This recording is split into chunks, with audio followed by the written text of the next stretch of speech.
onye kere bụ HSE Dr. Onyachanam Iwuna Ofomba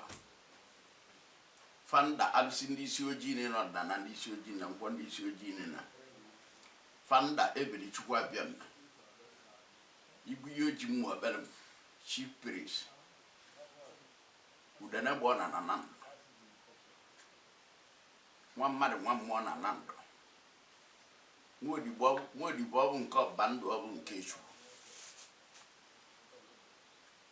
Igwe olekere kpo na ndụ niile nkụwa nne ekwukọrịtara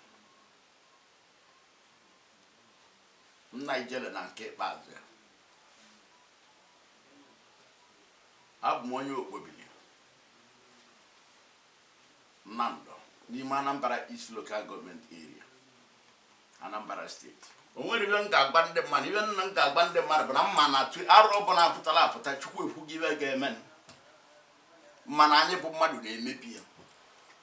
ejiri aka atụrụ oke ọnụ ejiri aka atụrụ oke ọnụ iwere aka atụọla oke ọnụ ọpụta nwụbụ oke n'ime ebe ahụ ọpụta